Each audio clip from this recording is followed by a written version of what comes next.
muted this whole time. So, so that didn't work. Yeah. So basically, yeah. Long story short, I got dice.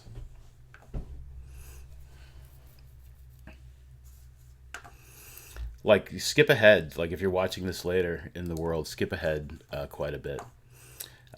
Yeah. Shit. That's what happens when like there's nobody watching you at the moment. Is nobody can hear you scream. So I mean, I suppose we could just start the stream again, but I'm not going to bother doing that. I mean, who's really going to watch this thing?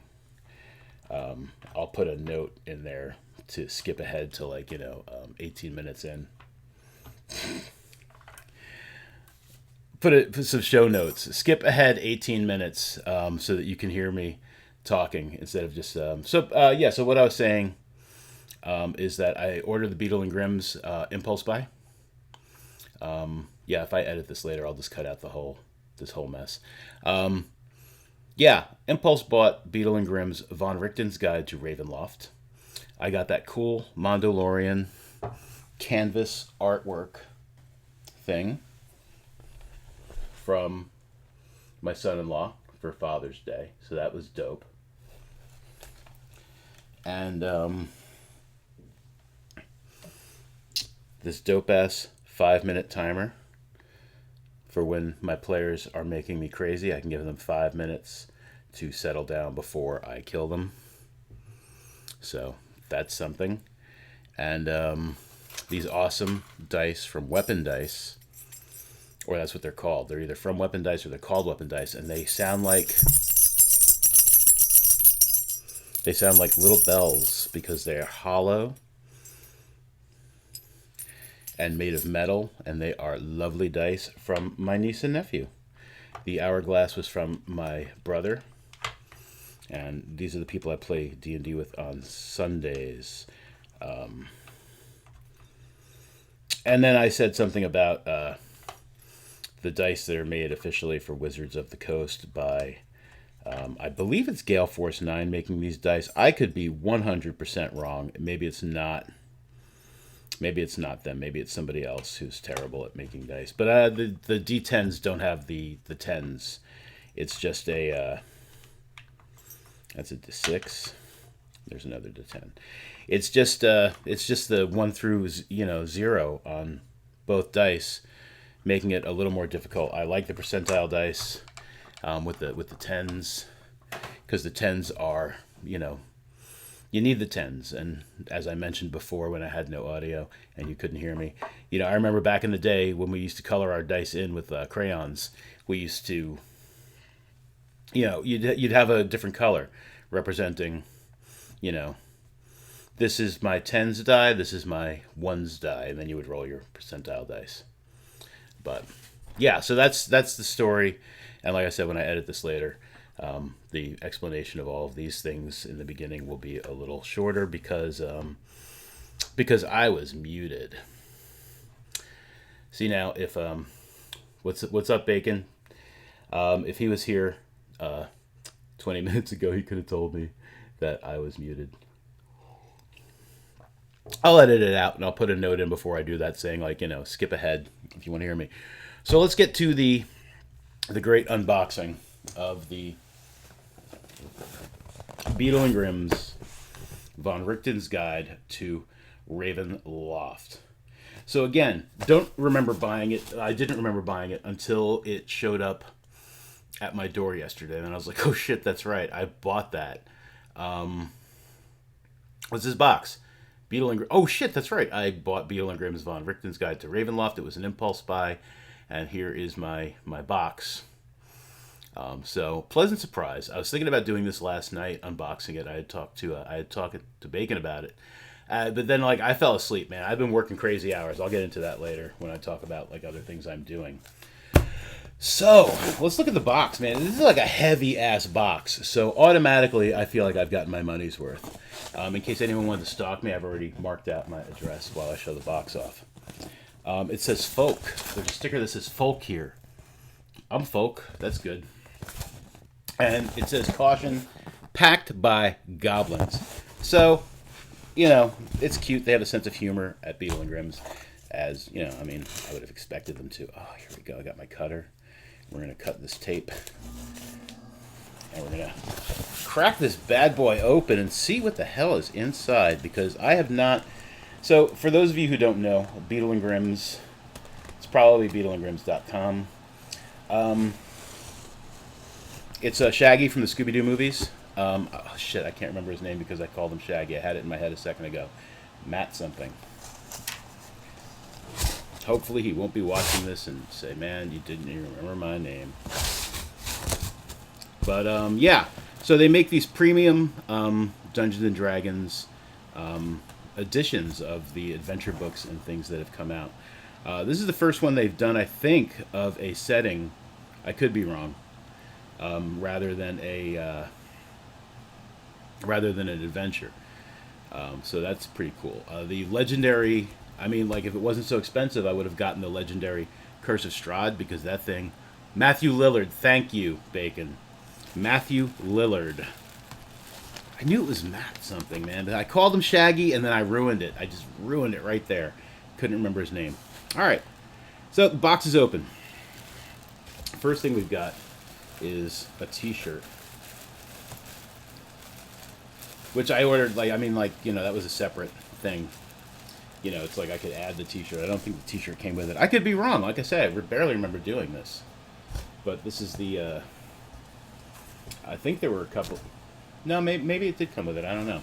So here's the t-shirt. Von Richten's Guide to Ravenloft. I can wear this at some point when I'm wearing a shirt.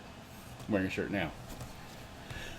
On the back, it goes ahead and it advertises my my love for Dungeons and Dragons. It says Dungeons and Dragons Beetle and Grimm's Shadow Silver Edition, which is the edition of the Ravenloft. So I will put this here and I will wear it later. So that's awesome. And then we have some bubble wrap. And, here we go. Because, you gotta. Yep. Bubble wrap, baby. So, bubble wrap. Oh, man. Big, heavy box inside this other box. Let's discard this box. Put it on top of my giant Ant-Man. All right. Here's the box. This big-ass, heavy box. Beetle and Grimm's Von Richten's Guide to Ravenloft. It's a nice box. I mean, but come on, it's a box. This is the shadowy silver edition of Von Richten's Guide to Ravenloft. There's like a goat man on the cover of the box, in case I needed goat man. And there's this this raven feather. I think it's just something to protect the top of the thing. Maybe it's something cooler. I don't know. But man, who doesn't like a good raven feather, right? So now with the Beetle and Grimm stuff, it's like they take these, they take the adventures, they break things down into smaller, like small booklets of each part of the adventure. Makes it a little easier for DMs to run. There are cards. They have trinkets. They like little things to help your player's immersion. And this is the little dear purchaser, welcome back thing, and talking about their thing. And it tells us what's in the box. Yeah, it is. It says right here, this is their first ever silver edition for a setting book. So there are box variants.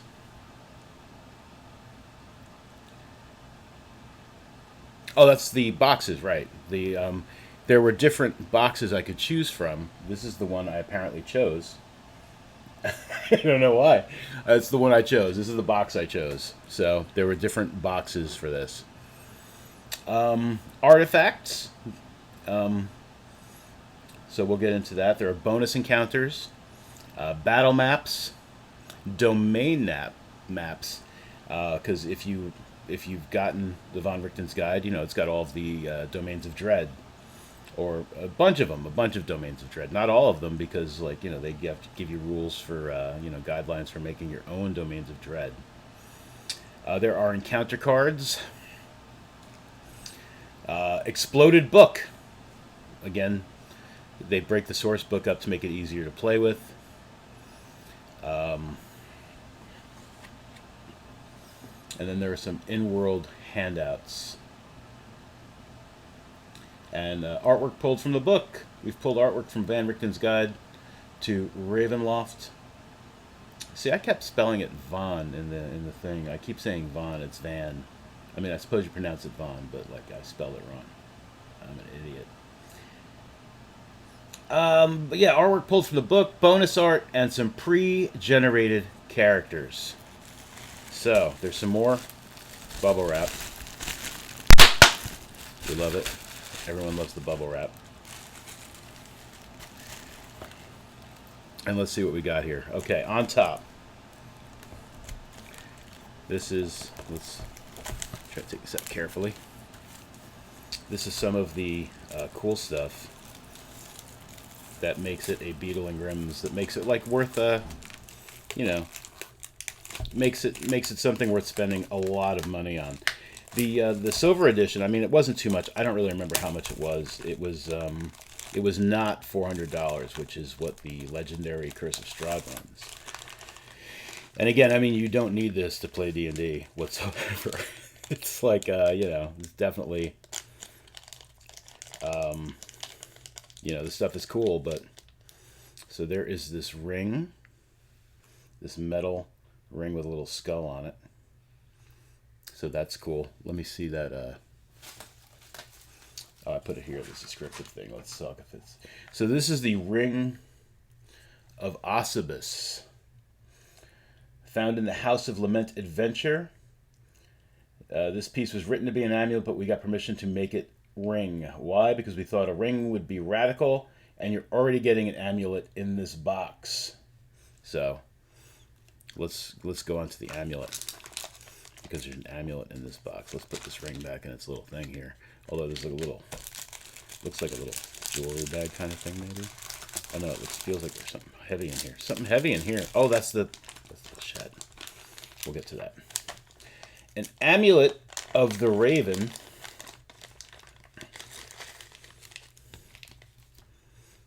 Oh, this thing looks really dope right here. This amulet of the Raven. Yeah. Oh boy. Okay. Amulet of the Raven. And you can use this original piece designed by Beetle and Grimm's and Han Cholo as a potential mist talisman. Imbue it with magic. Have the Raven Queen bequeath it to a character, or just let your players look cool wearing it.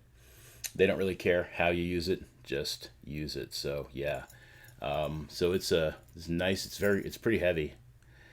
Amulet of the Raven.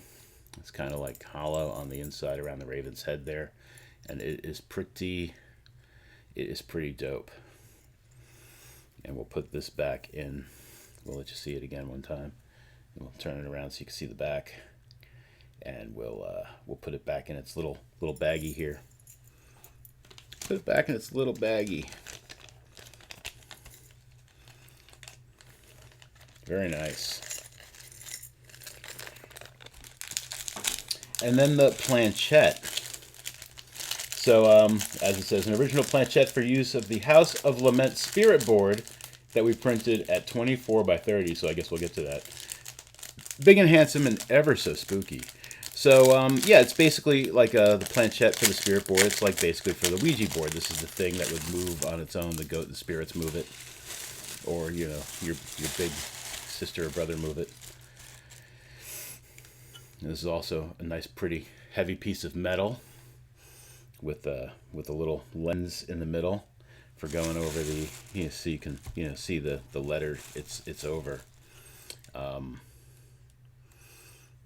Very big, very nice. It looks awesome. And yeah, I already feel okay about like spending way too much money on this. I feel okay about it. It's not even like an adventure setting. It's like it's a setting. It's not an adventure, and I already feel okay about this, even if I never use any of this stuff like at a table. That which would be a waste, right? I really should try to use this stuff at a table when I start playing D&D with people again. So that is awesome. We're going to put that back in the tissue paper it came in, put it back in its little bag for now. We'll set this over here. And then we've got the rest of the stuff that was in here, these cards. So these are artwork cards. It looks like definitely on top. Oh, that's what they all are. Yeah, so there's this dude with a gun. He's a gothic hero. Location, chapter 1, book 1, page 14. Damphir Sarah Sunstar versus Vampire Jander Sunstar by Andrew Marr. Location, book 1, page 17. So it's even telling you where they've gotten the artwork from and what it represents. Here's, I like this one here. Reborn emerges from apparatus of Mordant. And on the other side, we've got a Damphir rogue. So, and then there's a bunch of others. Any one of them, if one of them really kind of pops out at me and I want to show it to you immediately, like that's pretty cool. Some ladies doing some stuff right there, some bad stuff or good stuff. Who knows? It's a hex blood coven. So. A lady being harassed by spirits. That looks pretty cool from the book.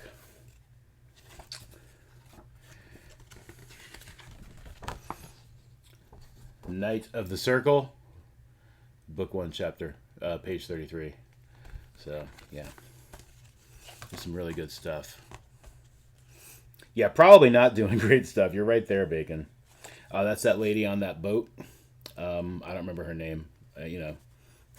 But I can tell you, it just says Bayou Zombie Boat, but it's I kind of want to say like in the book, like it said who she was, or maybe I made that assumption based on the Domain of Dread's description at the time. More pictures of ghosts bothering people. Oh, here's a nice creepy one. Ivan Delisnia in the Clockwork Dram. And we got the Beyond the Carnival's Midway for that Traveling Carnival Dread Domain. So, yeah, this artwork is really, really cool. And there's a lot of it. Like if I wanted to go on for a long, long time, I suppose I could show you each one of these, but yeah, I'm not gonna do that at the moment. Go through each and every one. I will look at them briefly, and I'll study them. Like Brain in a Jar with a little, you can walk around and stuff. Everybody loves Brain in a Jar. Everyone loves Brain in a Jar.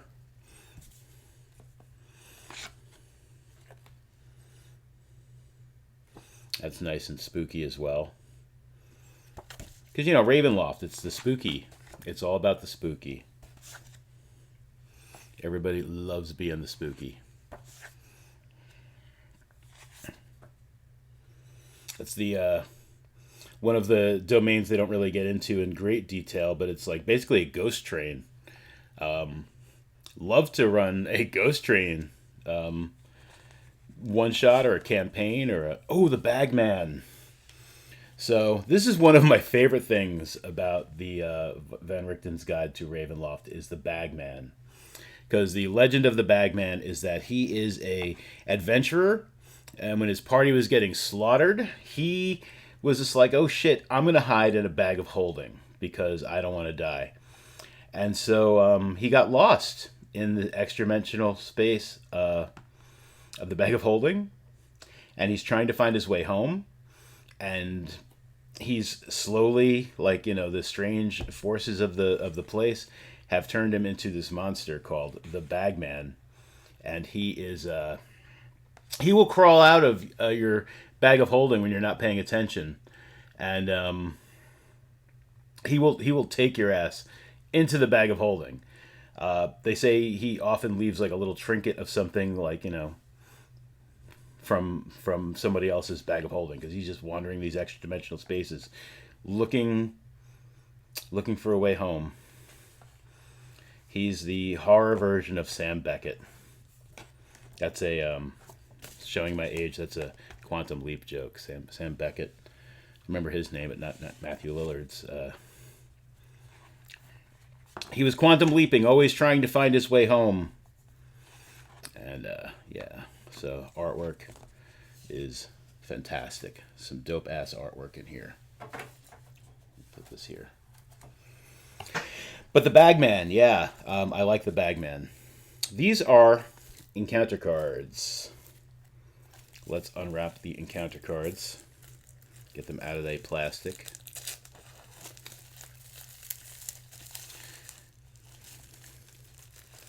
There's this creepy girl right here, right on top.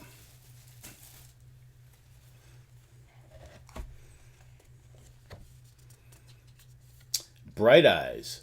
She is a vampire spawn. And so I guess this is they do this so that, like, if I have a DM screen, I can just, here's my DM screen. I can put this over here and be like, "Oh yeah, look at the creepy girl." And I know that she is a vampire spawn. And I've got her stat block right here. So when I'm trying to run an encounter with Bright Eyes versus the people, they can look at her face and I can look at her stats, and I can say, "Oh man, she's going to bite you. She's got +6 to hit, and she does damage, and she can spider climb, and she's got her weaknesses," and all these other, typical D&D stuff.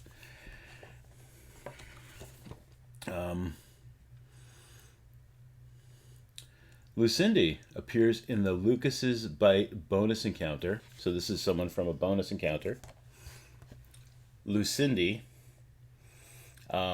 It's a singing competition in which she is disguised as a bugbear named Grunhilda. Lucindy is a mage. So, I mean, that's a spoiler. Shit, sorry. That was a spoiler. Alright, my bad. No more spoilers. Were-Ravens. Were-Ravens are awesome. I'm currently playing in a... speak of the devil. Currently playing in a Curse of Strahd campaign on Saturdays. It's not happening today. I'm very sad about it. Some scheduling conflicts. I don't stream that one. But my monk, Crichton, is a werewolf. So we're using some homebrew werewolf class rules. So it's like I'm kind of like dual class, not multi-class, kind of like a dual class. Every so often my werewolf part goes up a level, and that does things like it'll give me greater control over whether or not I try to bite a friend or not, or things like that. Because we didn't want to get rid of my character after he became a werewolf. Getting a cure, and I totally agree with my DM here. It's like getting a cure for lycanthropy in Curse of Strahd shouldn't necessarily be like a very easy thing to do. It shouldn't be as simple as just like saying like, "Oh, will someone remove a curse on me, please?" It's I mean, this is a horror game. Like, it's dread. You're supposed to. As long as you're still having fun, you're also supposed to be like feeling dread and, and terror. And so, I mean, that's basically what my character Crichton, he's got, that's what he's got going on. It's like he doesn't want to bite his friends, but he has. Luckily, she made her saving throw. But yeah, when I take damage, I could possibly transform into a werewolf. When I go through some extreme emotional duress, like if I see one of my friends like drop to zero, I might get so upset that I turn into a werewolf. This is one of those grimishkas, little magical cat things. They're magically unstable. So that's one of the monsters in the Von Richten's guide. An air elemental. I mean, that's air elementals are cool. Purple worm. Awesome. Ooh, the Almost Inquisitors. They got the Almost Inquisitors here. Inquisitor of the Mindfire, Inquisitor of the Sword. Oh, this is a gallows dude, gallows speaker. I like those. Oh, and this is one. Okay, yeah, I skipped over the ghost really quick because I'm not going to go through every one of these individually. But this is a loup garou, which is like basically it's a werewolf on steroids. Like is the best way to describe what a loup garou is. So it's another didn't make the name up. They I forget what culture's version of a werewolf it is. I want to say France, but I don't know, man. I guess because it sounds French. Loup garou. There's a mind flayer. One of the carrionettes, little creepy doll-like dudes. Monsters. But yeah, loup garou. They're bad. They are bad. Much more dangerous than the regular werewolves you run into the. They might even be more dangerous than vampires, to be honest. The boneless, I use these in a Antonine, my homebrew campaign, Shrouds of Antonine, a couple weeks ago. Used one of these guys. Well, a couple of these guys, the boneless. Yeah, so they're undead. Like they're just the undead creature without the bones in them. And I did the cool thing of like having them wrapped around skeletons, and then they just kind of like split up and attack the party like that. So it's like the monster comes towards you, and then the skin slithers off and starts coming at you while the skeleton's attacking you. And that's not cool. And like and Antonine's not necessarily a horror thing. It's not a horror thing, but I mean, it suited the moment. Flesh golem. Death's Heads, Nosferatus, like a loup garou, only much less like a loup garou, because they're not as good as regular vampires. But Nosferatu. I mean, there's a movie. There was a movie about the movie with Willem Dafoe as a Nosferatu. I haven't seen it. It's a good movie. Anyone seen it? Bacon, have you seen the movie? The Nosferatu movie? I forget what it was called, but Willem Dafoe as Nosferatu. There are a lot of encounter cards in here. This is fantastic. Did it say how many encounter cards there were? It probably does. Encounter cards. It says...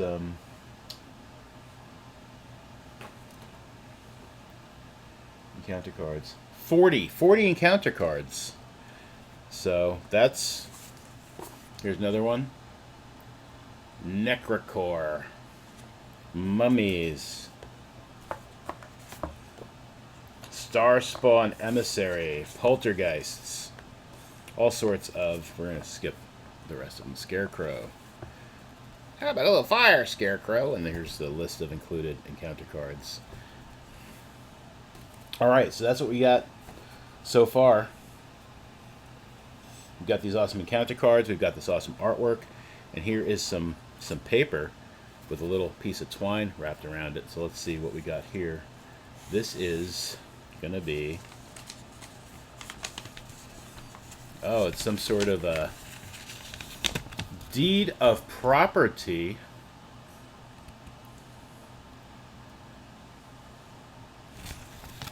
So if you want to give your players this deed of property, you can. Let it roll up. This is the deed to Halvrest Manor. It's the deed of property to Halvrest Manor. So we want to kind of get this, tighten it up a little bit so I can get it back in the... you haven't seen that? Yeah, it looked really good, and I like Willem Dafoe, and I mean, who doesn't like a Nosferatu? There's the... So, one of these days I will watch this movie. I can't remember what it's called. If I wasn't busy opening up this box, I would Google it. Okay, here's another little wrapped up piece of something. And it's a note.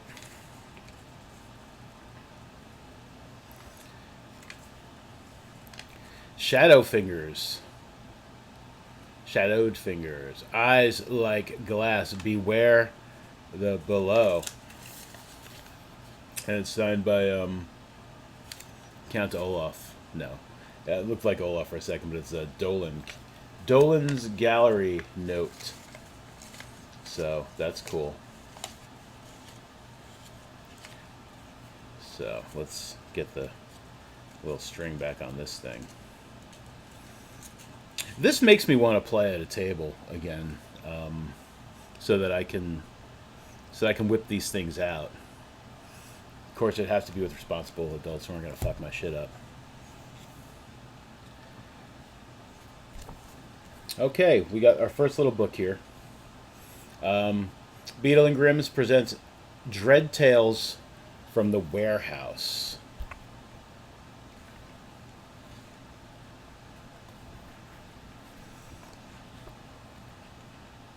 And these are some encounters, 4 encounters designed for characters of 4th to 7th level. Each one takes place in a different Ravenloft domain. And again, I don't want to give any spoilers, so I'm not going to really get into it. But so these are the, really quick, there's Bright Eyes again. So that's the adventure she's in. And, yeah. Pretty cool stuff. Pretty nice.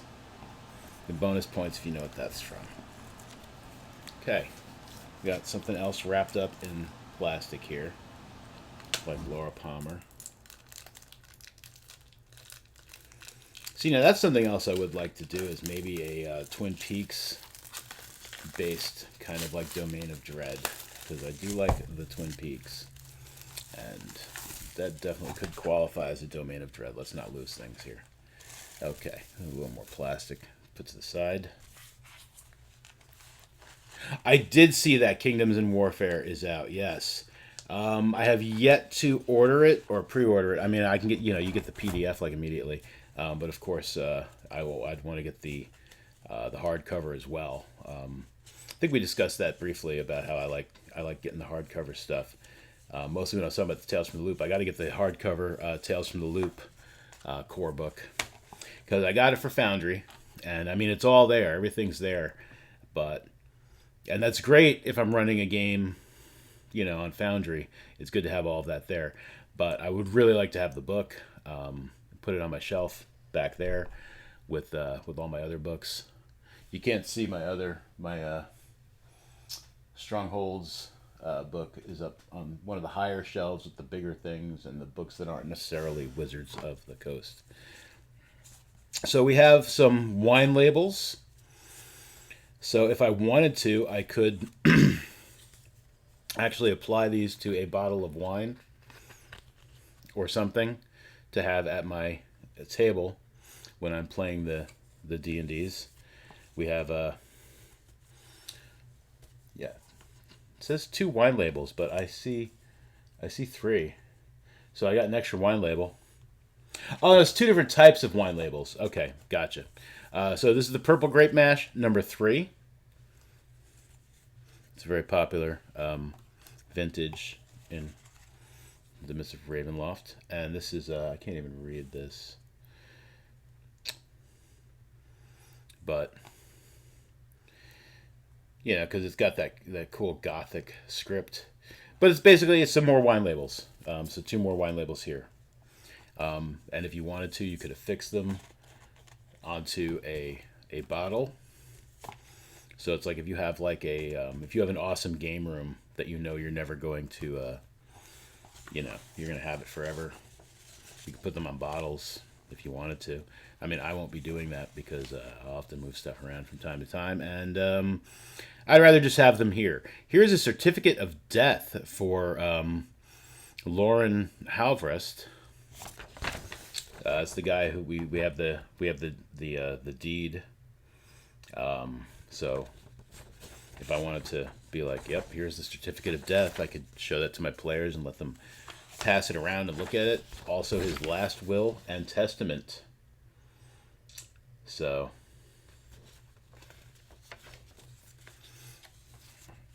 and this is for one of the bonus adventures, I'm pretty sure. This is like all fucked up and feels old and stuff. It's all, I mean, like, not like in a bad way, like in a good way. I mean, this piece of paper here, I mean, the paper feels, it's paper. It looks awesome. But this hasn't been soaked in something and then dried. And it's pretty sturdy paper, so it's not like it had a chance of being ruined. But this is a supply ledger for use in one of the bonus adventures. So when I tell them, like, oh, you find a supply ledger, pass them the supply ledger, there you go. Oh, there's another wine label. It was underneath all the other stuff here. So, how's transferring to the actual server go? So far, so good. I will probably need to harass one of you at least. Possibly you, because you might be around throughout the day, like we're already talking. So, but to log on and see how that goes. I'm also doing that with my I think I'm doing it with Tomb of Annihilation. I'm gonna harass my brother to try to log on to that later for my Sunday game, because there's a lot of people in that one. It's like 6 people, and so there's some server issues as well, and and I'm not even sure if it's like I mean, my machine the other night, I mean, my upload time was great. I wasn't having any sort of like connectivity issues. So, I mean, it's something, it could be on either end, but I definitely want to give it a try. What's up, Mex?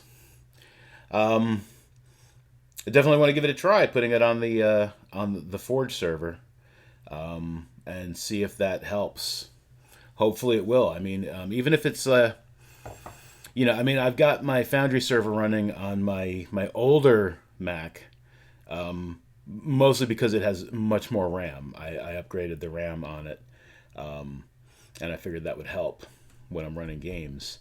So, but with the problems I've been having lately, because it's not just you guys, it makes me think that like maybe this I mean, this is what the Forge is designed to run Foundry games. It's designed to, you just put your information in there. You don't have to install anything. You click a whole bunch of buttons, and you're good to go.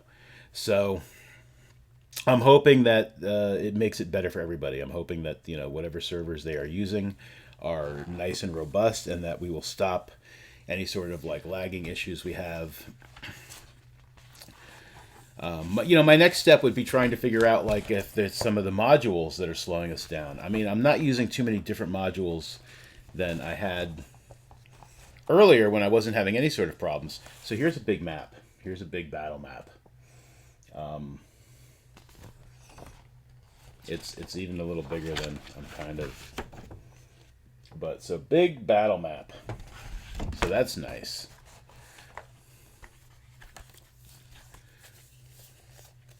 Thank you, Mex.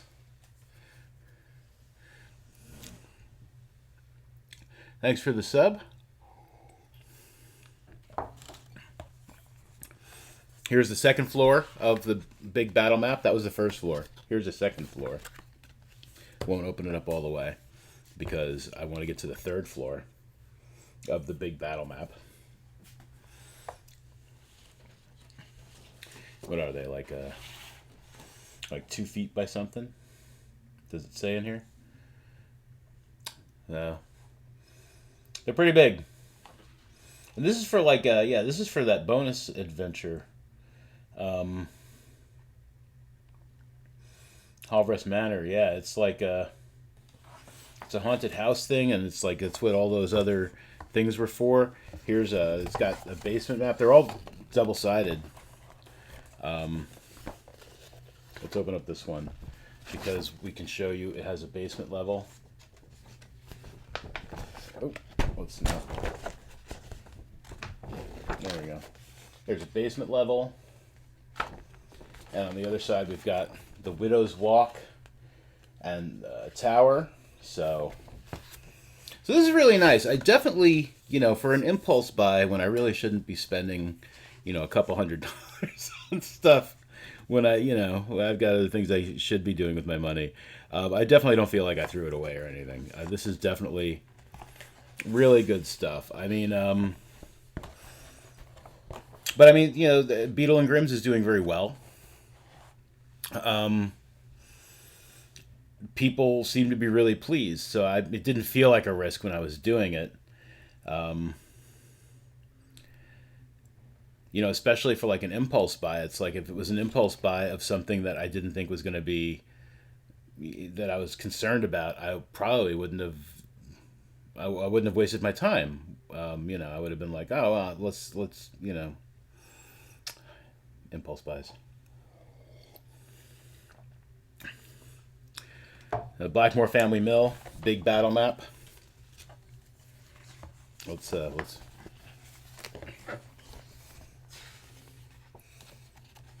This is the spirit board for use with the planchette to contact the spirits and other, bad things in the dread domains of Ravenloft. So that's nice.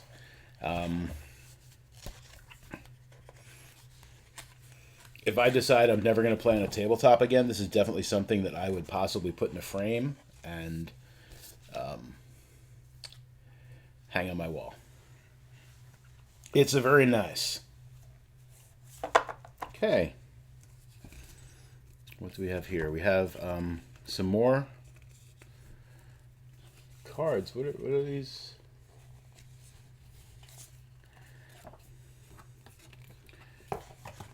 They open? No, they're pretty stiff, so it feels like they would. But I mean, it's just they're just more artwork cards.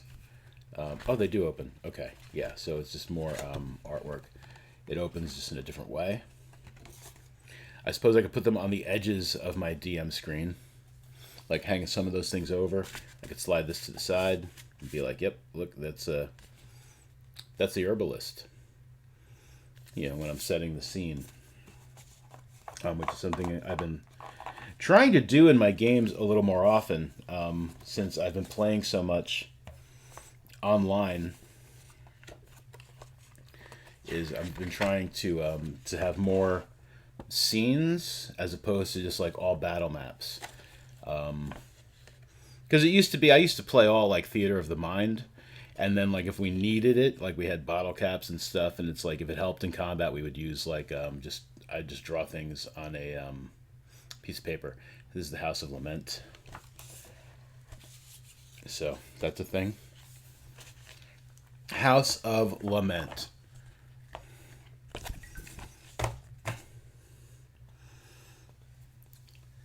So we're almost done with the really cool stuff. I mean, it's all still going to be really cool. But so we have our pre-gen characters. A human first level cleric named Nebet Ab. And so there's some cool stuff here. It's got a dark gift, so the dude comes with a dark gift.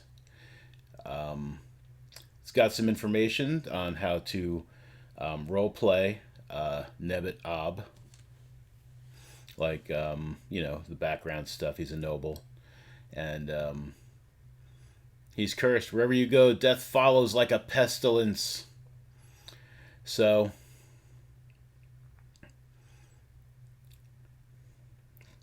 you got some personality traits. You're easily creeped out by children. And that's the thing about personality traits and things like alignment and stuff like that. I really like using. I don't like. I don't like the idea of a mandatory, like, you need to have an alignment. And I don't believe that a player character, should be stuck in a particular alignment. But I like to use alignments as role playing tools. For instance, my monk Richten in the Curse of Strahd game I'm playing in, he is lawful good. I mean, he's not a goody two shoes. Awesome, Mex. Yeah, next time you're able to play with me, I want to hear your character concept. McCrighton, he's not a goody two shoes, but he always tries to do the right thing. So he's not like necessarily like law abiding, but he always tries to do the right thing, which is really difficult for him now that he's been bitten by a werewolf, and he's a werewolf. He's very conflicted about this. But so I'm not saying like he does the things he does because I'm lawful good. I mean, I use lawful good as how am I playing Crichton, and like I might change that. Like, I mean, he might start getting really depressed because he's a werewolf and he bit his friend, and maybe, I mean, right now the idea of getting cured in this game, I mean, it's a bleak. My option is bleak, so I may decide to shift his alignment at some point because it's like that's the path he's going on. Just like not everybody stays who they are when life happens to you. Poor Crichton. I feel so bad for him. Cleve, if you're watching, yes, Cleve is one of those DMs who gets his nourishment from the tears of his players, and I don't say that in a bad way. Cleve is a very good DM. Like most of us DMs, he doesn't necessarily think so, but he is. He's a very good DM. And I have regretted like 90% of the decisions my characters have made playing in one of Cleve's games. And and I've had like a blast like every minute of it. Like when we were playing Conspiracy X, my character just was making really bad decisions like all the time because that's who he was. And he's just like, I'm going to do this because that's how I am. And yeah, there are consequences to sometimes to doing things. I make it sound like Cleve is like, just out to get you. He's not. But if you're out to get yourself, I mean, Cleve will allow that. I mean, I could have definitely taken like all of the safe choices with all of my characters in Cleve's games. I could have been like, I'm going to do the safe thing. I'm going to do the thing that seems like it's going to get me in the least amount of trouble. But that wasn't as fun for that character in that Conspiracy X game. I mean, like, I was, it was fun doing things that, like, might not be a good idea. Because my character in that game, he wasn't wise to all sorts of, like, government conspiracy kind of things. He was a private eye who got sucked into these things. So he's still got that private eye mindset where some of the characters who are more, like, shadowy government stuff, like, they're just like, oh, I'm handing everybody my business card because that's what my private eye character does, giving everybody my business card. So, Franklin Gravecaller is a reborn barbarian. One of the other Faustina Hasanova is a Dampier rogue. Margaret Swamptooth. My mother's name is Margaret. Her last name is not Swamptooth. She is a Hexblood druid. And so that's cool. I mean, I first saw those two humans, and I was like, oh, I thought they'd maybe do some other things. Here's some smaller battle map. This is actually one you can actually use with your miniatures at the moment, because it looks like the grid is 1 inch. So I can slap this on a table, and you can put your minis on there. This is a map that is not necessarily ready for minis, but it's a nice little map, and I can put it on the other side of my DM screen. And if I needed to, I could draw it on a whiteboard or a piece of paper, like I used to do back in the day when I was talking about how I used to, it was all theater of the mind. But if you need to, you just you whip out a piece of paper, or in later years a dry erase marker. The D&D table at my brother's house, there's a TV in it now, set into it, so that we can use a VTT for the battle map. We're still rolling dice on it and stuff. We use the VTT for the battle map. People put their miniatures on it. There's a piece of plexi over the TV, so that you can see everything, and we're not marking the TV up. But the original tabletop, my brother and a friend of ours, they did 1 inch, this large 1 inch grid. And when they finished it, I mean, it was like they, whatever lacquer or whatever, I don't know woodworking, man. Whatever they put on it, it was, you could use the dry erase markers, or we could use chalk markers. And I could draw whatever I needed to draw really quick, right on the wood, with the 1 inch grid. And we used that for a while until, until they saw somebody else had put a TV in a tabletop, and they were like, well, we could do that. Thank you. Not quite a beret, but it's like one of those, I got it from Boston Scully, but yeah, it's another impulse buy. What the hell am I doing? I should be saving my money for college or retirement, whichever comes first. Probably retirement. I'll probably go to college after I retire. Here's a tavern, a map of the tavern, and here's a piece of cardboard to help keep these things nice and flat.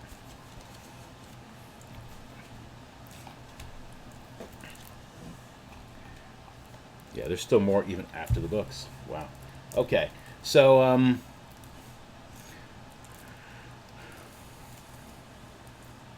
English beret guy. Is that what this is? Is this would this be considered an English beret? As opposed to, no, I'm not even going to say raspberry beret. I just did. Another thing that shows my age. I casually mentioned raspberry beret. This plastic is something else. I mean, not in a bad way. It's protective, but I no longer tear through plastic the way I used to when I was younger. Plastic used to be so easy to get into. There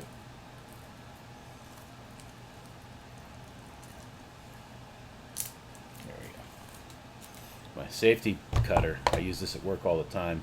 Not supposed to have knives or actual box cutters on the floor. People do, but I've ordered myself, through work, these safety cutters for cutting up big cardboard boxes that all of your packages come in when they get dropped off at our station. Okay, so here we have this is the actual book of Van Richten's Guide to Ravenloft. As they said, broken up into different books for different things.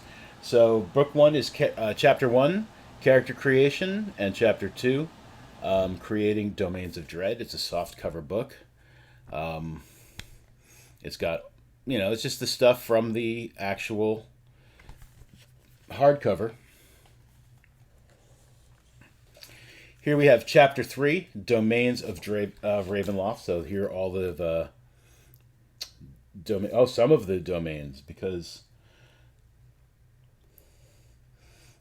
maybe half, because here's another book, Domains of Ravenloft. So they broke that up into two separate books for the, different domains. So that's dope. Hey, Kale. And then chapter 4 and 5, horror adventures and monsters of Ravenloft. So this is where, so that's the that's the other stuff that's in the book. So all broken up really neatly. What's, I don't know what I'm saying. Neatly. So I mean, like, yeah. I mean, one of the cool things about that too is like, you know, I don't need to share a book with a player if they want to look up some character creation stuff and we're at the table together. I can be like, yeah, take that particular book while I look at monsters to use to terrify you, because that's what I'm about, is terrifying my players. Let's get to the bottom of the box. There's these things back down in here, and it is, oh, so it's like a folder. Okay, so here's a folder. And these are the different symbols. They're probably really hard to see because it's like a dark green on... Let me see. How well can you see that?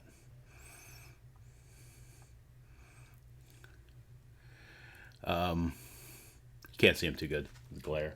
But, yeah, these are the different symbols you could have chosen when you picked your box. So, I chose that one with the goat man. I couldn't tell you why. Like I said, barely remember ordering it. These are the maps of the Dread Domains. On the back, it's got their the little symbol for the Dread Domain, but the maps for the Dread Domains themselves. And there's space on the back with that thing where I can make area notes. So it's like if I want to write on these things, I'm not going to write on them. Like, I'm not a collector, like, where, like, all my shit has to be, like, mint in box, but, I'm not going to write on this, you know. I mean, this is where I play D&D most of the time. I got a million composition notebooks for writing notes. And that's the problem, is I've got too many composition notebooks, and I've got Google Docs, and I've got iNotes, and all my notes are scattered. Lamortia. There's Lamortia. My notes are scattered, too many places. I really need to be very concise about where I'm putting my notes and just pick a thing and stick with it so that I'm not... What was that guy's name? I have to go through like 2 composition notebooks, my Google Docs, and, you know, I'll eventually find it in, like, you know, Notepad, what that guy's name was. You know, depending on what kind of game I'm playing at the moment. Barovia. Everybody loves Barovia. It's never sunny in Barovia, is a shirt I've seen and want to buy. So that's what's in the box. What's in the box? That's what's in the box. So that was Van Richten's Guide to Ravenloft. The unboxing of my impulse buy of Van Richten's Guide to Ravenloft. You can find that at Beetle and Grimm's website. Just look up Beetle and Grimm's, or I can probably just... it's probably beetleandgrims.com, don't you think? I mean, like, I don't know, I have it bookmarked somewhere, but...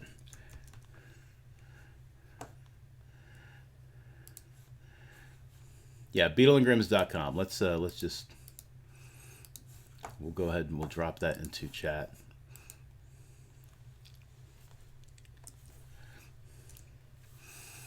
That's where I ordered this, and it cost, what the hell did I spend on this impulse buy? What is wrong with me?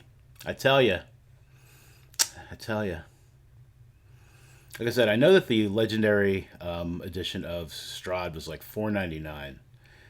That's expensive, or $3.99. I'm sorry, but like $400, $3.99. That's a lot of money for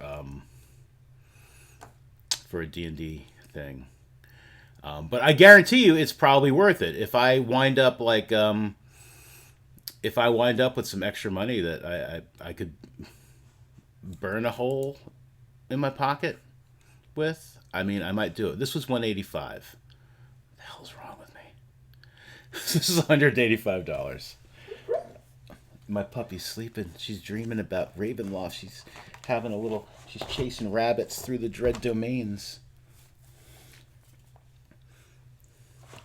So, yeah, definitely, I believe this was worth it. Absolutely, 100%.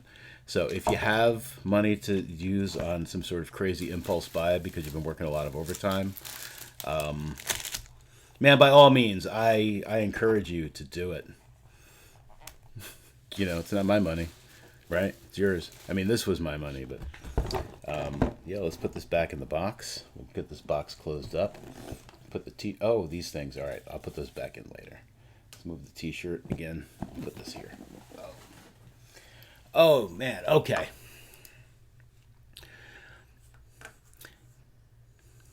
Yeah, what are you doing? Oh my goodness, thank you guys. Bits and subs, thank you so much. Um, that's how bad you guys want to see an unboxing of the you know, the Curse of Strahd, right? Yeah. But thank you guys. Oh, you guys are awesome. My goodness. You guys are dope. No, this is not pre-recorded. This is me now. Don't watch the first like 15, 20 minutes though, because I was muted. So I'm going to have to edit that out and put a little disclaimer like you need to skip ahead 15, 20 minutes if you want to hear. I gave a brief rundown of the stuff I talked about, like including the dope hourglass that my brother got me for my birthday, 5-minute timer, dragons and stuff, so that when players are making me crazy, I can give them 5 minutes to stop. The awesome weapon dice I got from my niece and nephew. Yeah, all dope stuff. You're gonna, yeah, you'll just see me, Vex. You're just gonna see me just like.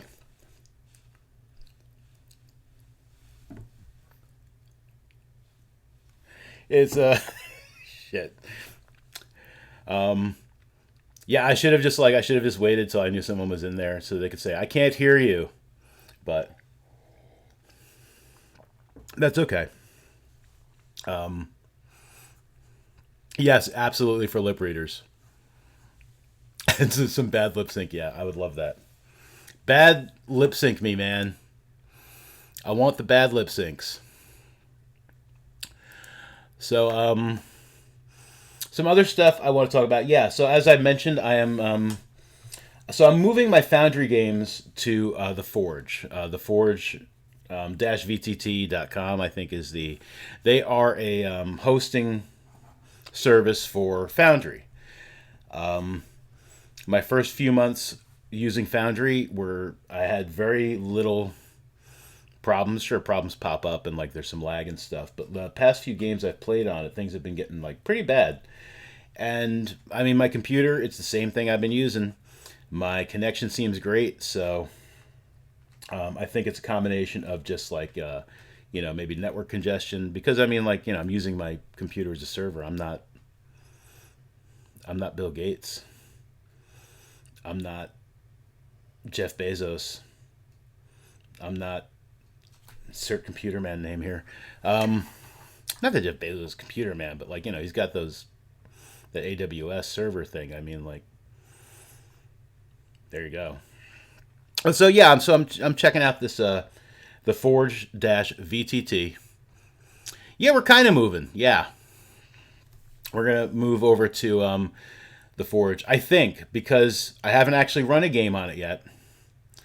I'm slowly moving my things over to it, and luckily, if it's worse than running it off of my own machine, then well, I mean, it's still on my machine, and I'll be like, all right, we give up. Everybody, just back to the original link. Just click on the original link, and we're back there, and we'll figure it out from there. It could be some of the newer modules. I've been like checking the forums, and I've been checking the Discord, seeing if anyone's been having any sort of troubles like I'm having, and I haven't really seen anything, especially with the modules I'm using in Foundry. So I haven't really seen a lot of issues or trouble there. So we'll have to see.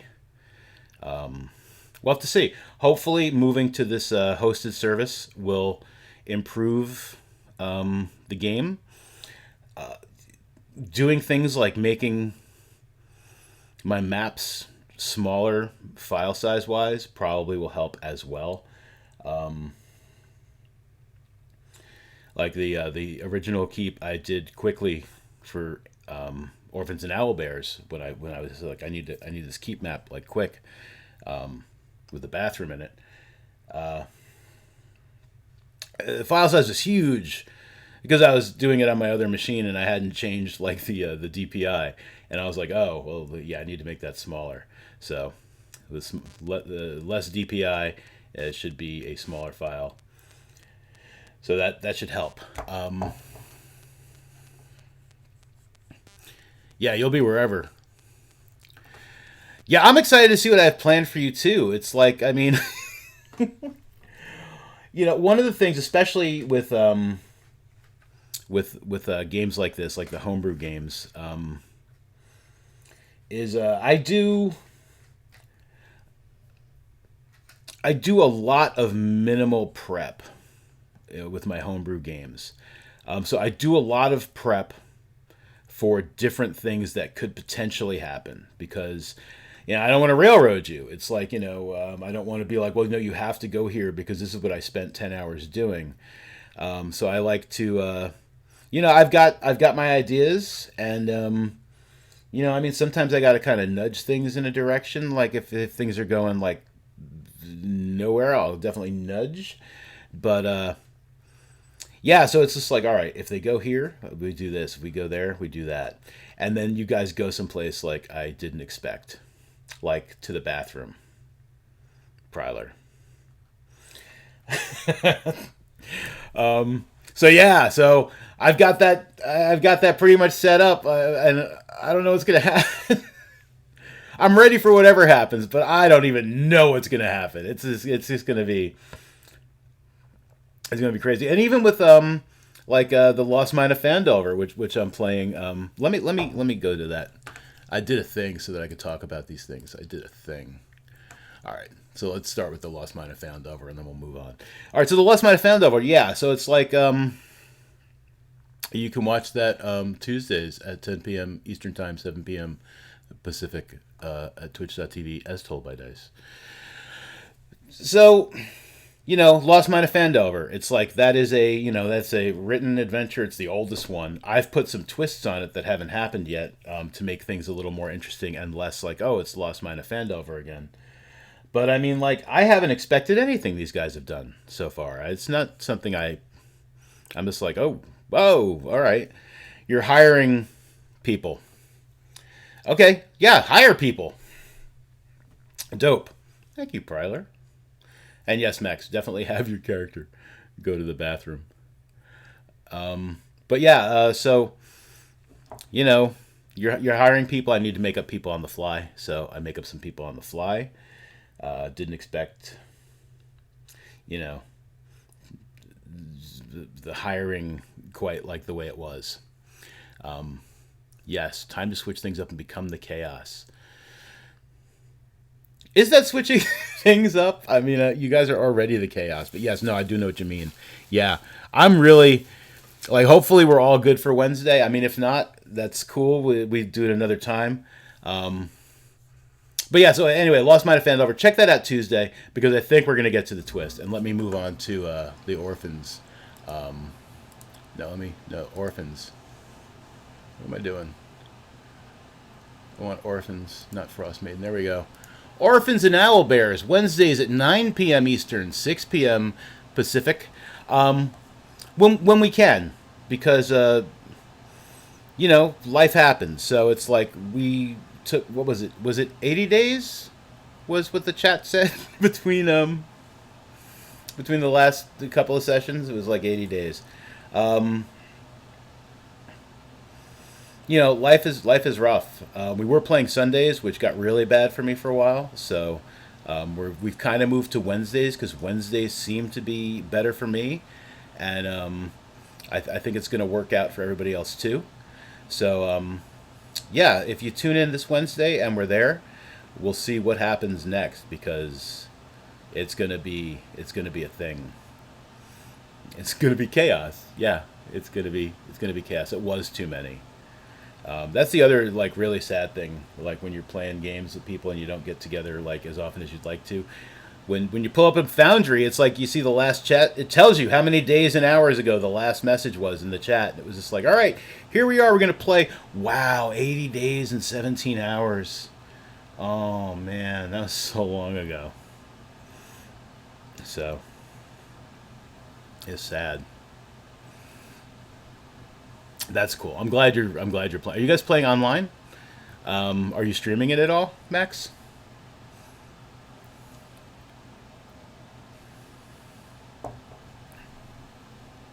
Well, I'm waiting for Max to let me know if he's streaming it. I don't think he is, but I mean, I'm not on Twitch as often as I used to be either. It's like it's all been just work, sleep, work, sleep. That's changing. My hours are going to be changing for the better at work, and once we get some more better help, that's going to give me some more time to do things like session prep and play with my dog. You're not streaming it. Well, if you ever decide to stream it, let me know, and I would love to. I would love to watch. Um, but yeah, so more time is definitely going to be a good thing um, for all my games, and that brings me to the next thing that like I kind of accidentally revealed or whatever it is you want to call it. What I did is I'm hoping to possibly run a Rime of the Frost Maiden campaign on a weekly basis on a Friday night. That's not 100%, so it's like this artwork. See the big question mark? I don't know. I really want to play Rime of the Frost Maiden. I was starting it. I if you well right now Wednesdays is my what you call it Orphans and Owlbears night. But if we're not playing Orphans and Owlbears, I will let you know, and I would love to watch on the Discord on weeks where we're not playing. Uh, but yeah, I mean, like if you ever want to stream it on Twitch, I could watch them later, unless you move to a different night. Yeah, no, I'd love to. I like watching. I like watching the D&Ds. Ooh, yeah. So maybe if I decide to do this Rime of the Frost Maiden, if Pryler would like to play Rime of the Frost Maiden, and you can watch. Yes, that would be dope. So I don't want to commit to it until I know I can commit to it because it would be another day of playing D&D, which is not a bad thing at all. Um, but I got to make sure I've still got time during the week to do things like game prep for the Antonine, which is every other week, game prep for Orphans and Owlbears, um, the minimal amount of game prep I have to do currently for Mine of Fandelver because it's a pre-written adventure that I'm just twisting. This is also, a pre-written adventure. So really, the biggest prep is just knowing what you're about to do. I would love to play. I've never played Call of Cthulhu. I would love to, and I would love to play. I would love to play Fate. Any of the Fate games. Yeah, there'll definitely be bathrooms. If you wanted to play Prowler, Rime of the Frost Maiden, if we decide to do this and you want in, absolutely. And I will make sure there are bathrooms. I will make sure there's a bathroom everywhere you go. Because, oh, like yeah, if you guys want to see the bathroom scene, I mean, it's on the it's on the video on demand, here in the Twitch, it's the last stream.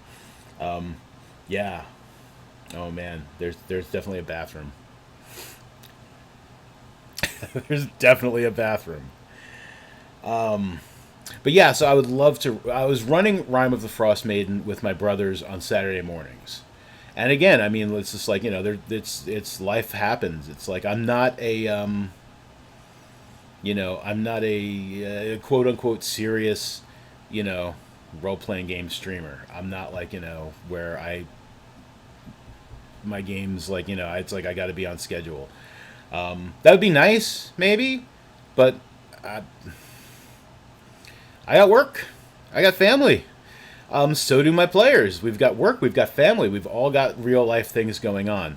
I'm not down on that. I mean, like I'm doing this regular thing with bacon now again, as told by Dice, and I mean, and that's great.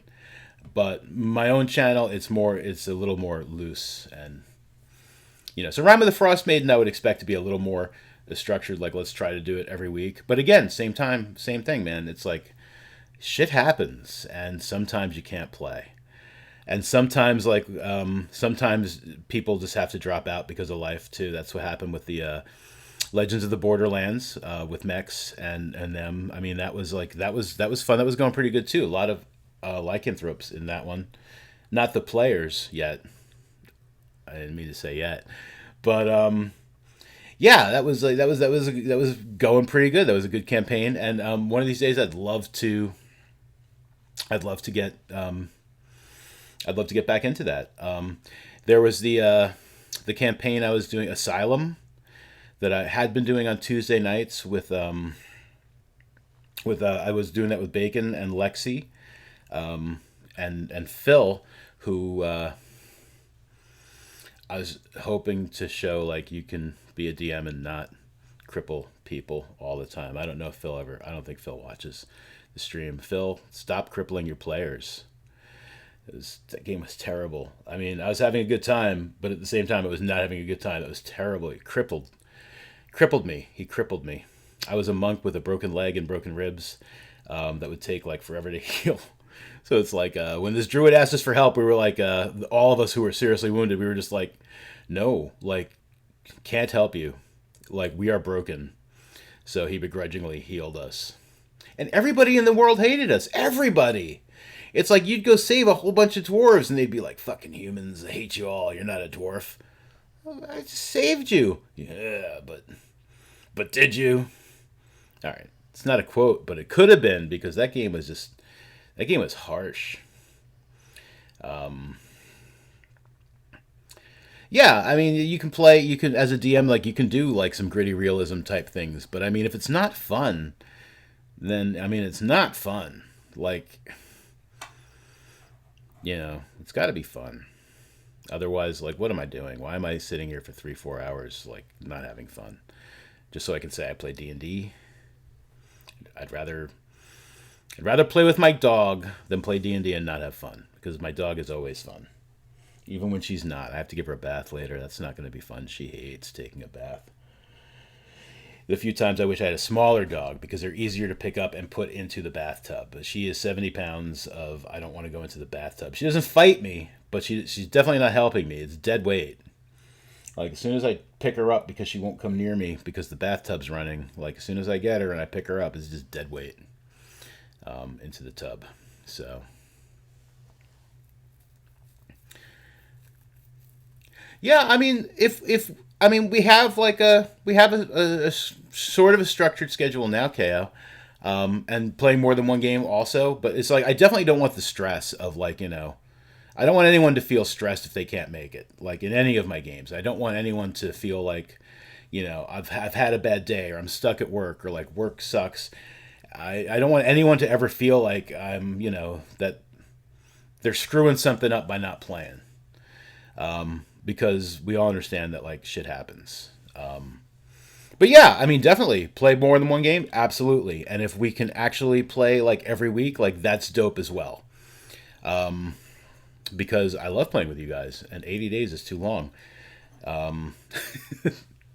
I'm having a lot of fun with the Orphans and Owlbears campaign. I still don't know what Orphans and Owlbears means, and that's kind of why, like, there's like an Owlbear keep now, and, like, I guess maybe the half orc is an orphan. So I suppose we could do something with that. But yeah, I mean, if I decide to do this Rime of the Frost Maiden, if Prowler wants to play and you just want to watch, that's dope. If you both want to play, also dope. I mean, why not? Oh, but yeah, I was playing it with my brothers on Saturdays, and again, like life, like we did 3 sessions, and just we're all busy. I mean, my kid doesn't live in the house anymore. I mean, she's got her own apartment and she got married and stuff. But my brothers have got younger kids, although my brother John's younger kids are all they're all in their teens and working now. So they said they were able to get me these awesome dice, and because they're like, we have jobs and money. Not that I ever needed a gift from them. All the lovely cards I got over the years were dope. Like, crayon, awesome. Those kids are just awesome. They're awesome kids. My brother's kids. All my brother's kids are pretty awesome. And when I say all my brothers, I mean the multiple brothers and all of their kids. And yeah, it's all dope. Oh, I don't know what else. Do I have anything else I might want to talk about? Moving to the Forge. All of my Foundry games. Hopefully, that's going to help a lot. We'll see. I'm hopeful. I'm hopeful that that's going to be the big help. Hoping to do the Rime of the Frost Maiden with some people. I mean, I'll still play with my brothers on Saturday mornings if we can ever get that worked out again. The Von Richtens, awesome. If you have the money to spend, by all means, it's definitely worth it. Like, I mean, again, I wouldn't have bought it if I didn't think there was a good chance that it was going to be worth it. Like, even on an impulse buy. But wow, that was pretty impressive. That box is impressive. I probably should go out and donate some plasma or something, like sell my plasma, sell my sperms, sell something, and maybe get that legendary Strahd, because the Strahd looks dope as hell as well. It even comes with finger puppets. If it's not already sold out, it could be sold out. No, it looks like it's not sold out. Legendary edition of Curse of Strahd, like $399. But it comes with finger puppets. Like, there are 5 finger puppets designed after the Blinsky toys located throughout Barovia in the text. It's got a Taroka deck. I mean, if you've got the money to spend on that, I feel like it's probably worth it. There is going to be a platinum edition of the Wild Beyond the Witchlight is going to be $499 that I'll likely not spend on the Wild Beyond the Witchlight, which is the one coming out this sometime this year, November, maybe November. The silver edition is $175. So, what is going to be in the platinum edition? There is a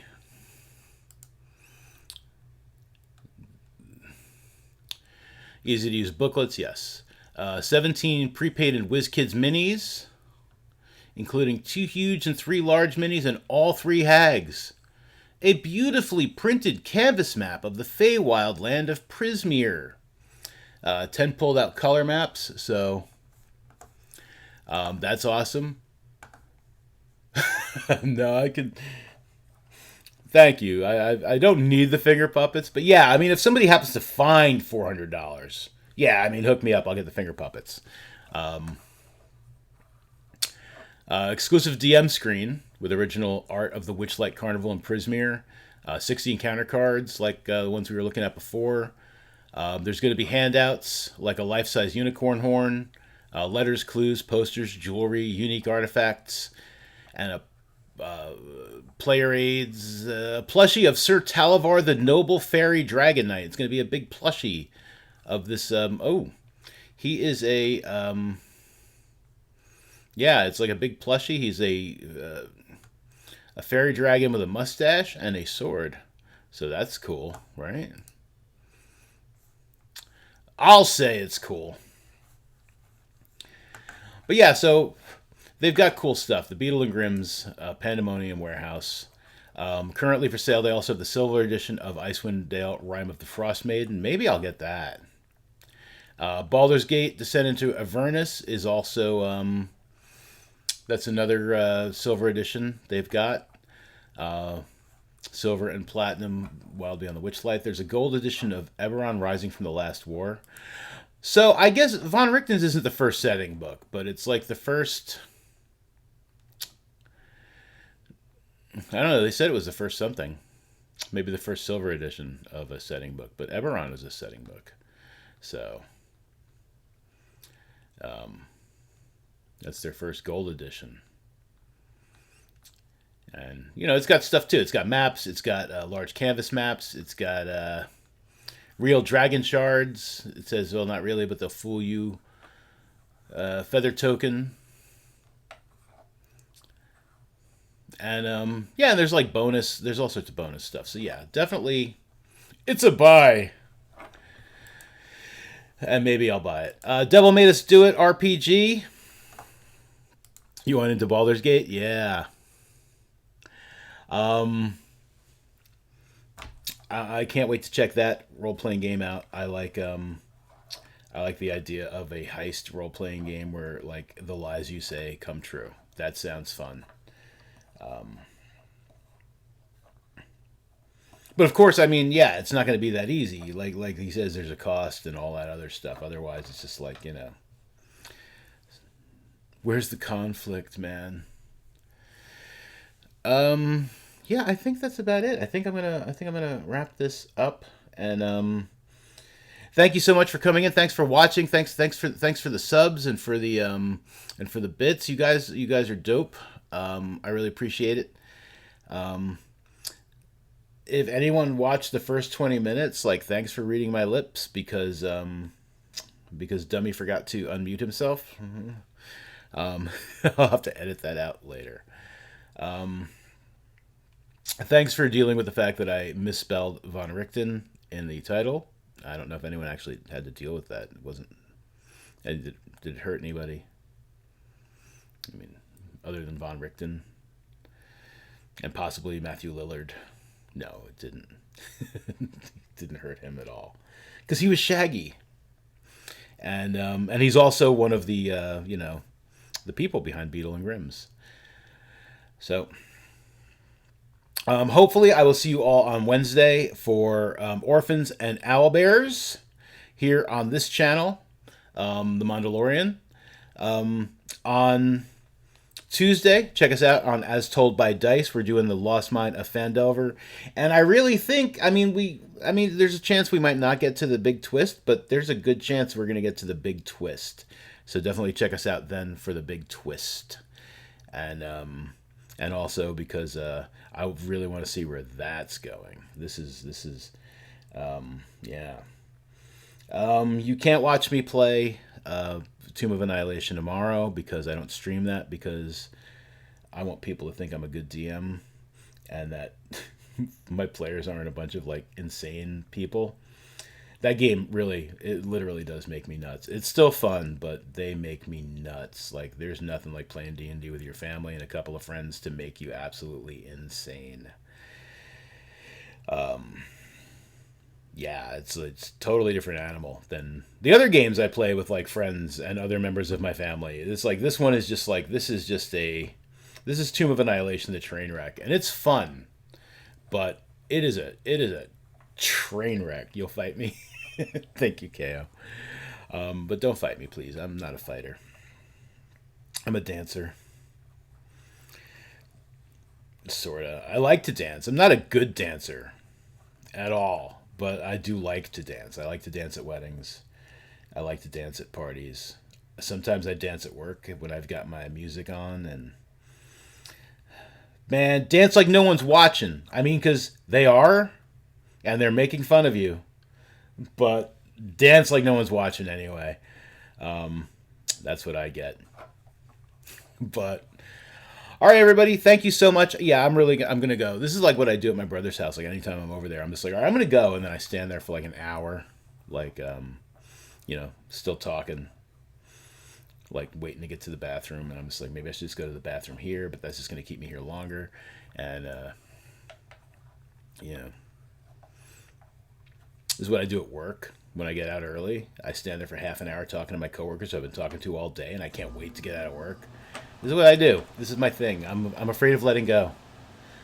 I'm afraid of letting go. But I'm going to let you guys go, and I'm going to go, and I'm going to finish some prep work for the games coming up, and I'm going to finish moving things over to the Forge, and hopefully that's going to work out so much better for everybody. Fingers crossed. Have a good night, everybody. Thank you so much, and I will talk to you all soon. Bye.